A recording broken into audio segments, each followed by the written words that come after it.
Hi. Maddy. Hi, how are you? I'm doing good. How about yourself? Good, thank you. So, congrats on the new EP, Should Have Gone to Bed. It sounds great. Thank you. Um, Appreciate that. so anyone who is watching this right now should go grab it on iTunes today.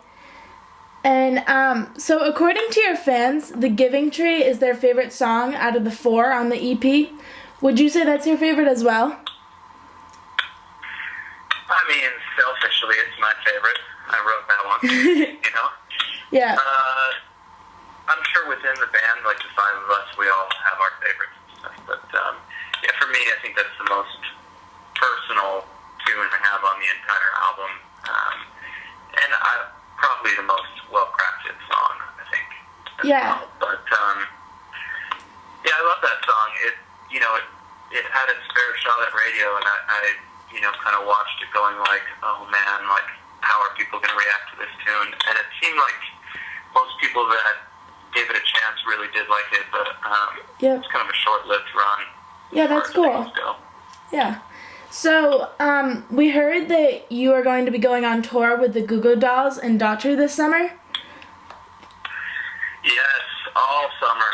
All summer. The tour is about 3 months long, June, July, and part of August. And then we had, and often we do some like military shows over in, I think we have one in Africa. Oh, that's so nice. We're kind of going all over the map for that thing, but yeah, all summer long we'll be on tour. That's good. So what city or like what place are you most excited to visit? I mean, there's a couple. We're playing a lot of really, really cool venues. I started checking out some of them online, and I think the amphitheaters that we're playing, they're like 5,000 to 8,000, 10,000 people venues, and I think that we're playing Red Rocks, which I've never played before and always wanted to. Wow. So really looking forward to that one. Yeah. But all of them, I mean, anytime you get to stand on a stage that big with a crowd that large, it's always really fun. So I'm stoked about the whole thing. Yeah, it's crazy. So since it's crazy. So since you've toured with so many others, other bands, if you could pick any other band to be like best friends with, who would it be? Am I choosing out of bands that we've played with, or just any band in the world? And well, it could be any band in the world. Oh shit. I mean, I'd love to be good friends with Tom Petty. That'd be pretty awesome. That would be awesome. I don't see that happening anytime soon. You never know. I mean, there's a lot of great bands out there. The trouble is, I feel like Plain White T's, I don't know if we bill well with, like if we match up very well with a lot of the artists that I'd like to be best friends with and tour with all the time. Yeah. Do you just have like your own vibe, like your own, like... Well, yeah, and it seems like, oh my God, sorry, there's a group of guys walking by my car with naked blow-up doll on their shoulders. That's okay. Austin is really weird. We were saying, like, I think, Plain White T's.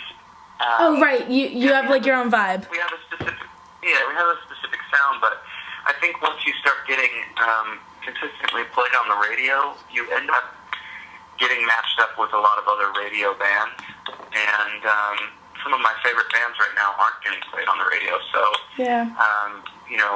Like this summer, for example, it's going to be a great tour, but those are both radio artists, and there's a lot of really cool undiscovered, unplayed, as far as the radio goes, bands out there that I'd like to work with a lot. So. Yeah. So what's your relationship with the rest of the guys in the band? What's it like? Yeah, like, do you guys hang out a lot outside of, like, practicing and stuff? It's pretty funny. I mean, this lineup has been together for over a decade. Yeah. So we all know each other really, really well. But Tom, Dave, and Mike all live in the Chicago area. DeMar, our drummer, lives in Los Angeles, and I live in Austin. So you're all pretty spread out. Yeah, even the guys who live in Chicago, I don't think they really hang out very much outside of it. It's almost like for 10 years we toured so much that it's, we have almost kind of like a brotherly relationship. Yeah. When you're home, it's like, okay, I just want a little bit of space to do my own thing. But I mean, when we're together, like I'm getting on a plane today and flying up to Chicago and we're playing a show tomorrow, and we'll usually just meet up, have dinner, and hang out and kind of catch up on what's been going on and talk about band business. But yeah. For the most part, yeah, I think we all have, besides music, have really, really separate interests and different hobbies and all that stuff. So yeah, that's good though. Yeah, it's good. I mean, I feel like maybe it would be cool if we were all best friends outside, but I feel like that would just be overkill. Like, we have this really good working relationship and know how the band works. Yeah, you don't want to push anything. Yeah. So now we have a few throwback questions for you. So some fans wanted to ask, what was it like being on the Nickelodeon TV show iCarly? I mean, I don't think I really realized what we were doing when we were doing it. We taped that show prior to iCarly ever airing on TV. It was they were filming the first season, and so it hadn't really become this phenomenon amongst kids at that point. So when we got hit up about it, it was like, hey, there's a show, the girl from School of Rock is, the lead, and they want you to come in and play a couple songs, and at that point we were like, yeah, sure, we'll do it. And, so it was a good experience? I would say, we were probably asked that question more than any other question. Like, how was it on iCarly? It's like, I don't know, it was alright. So a lot of people... I'm a 33-year-old man. Yeah, I know. I know. So a lot of people thought that when Rhythm of Love came out, you guys had gotten a new singer, but really it was just you starting to do vocals, right? Yeah. What made you decide that? Well, up until that point, I think I had contributed a song or two to the Plain White T's record as far as writing goes. But when I joined the band, they already had 2 records under their belt, and Tom had always written and sang everything. And so, when I started writing for Plain White T's,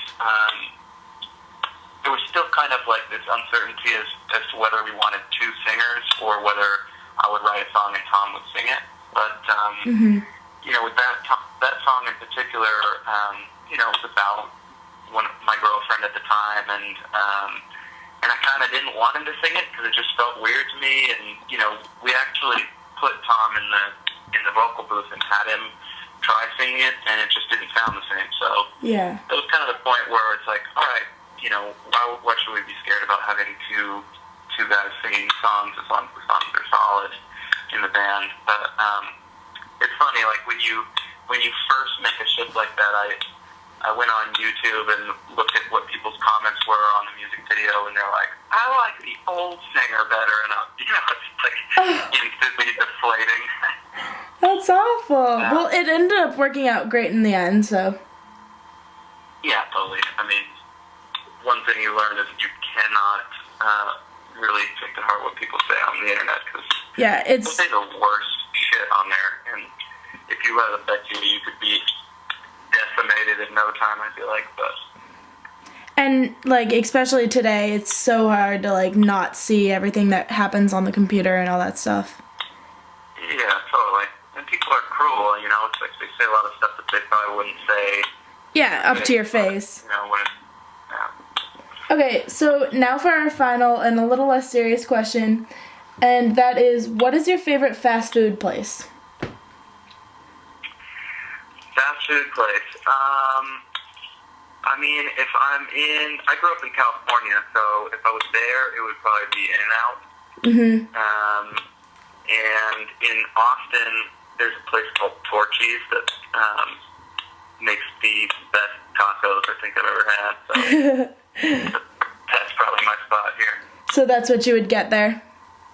Tacos? Yeah, probably so. All right. Cheeseburgers and Mexican food. Thank you so much.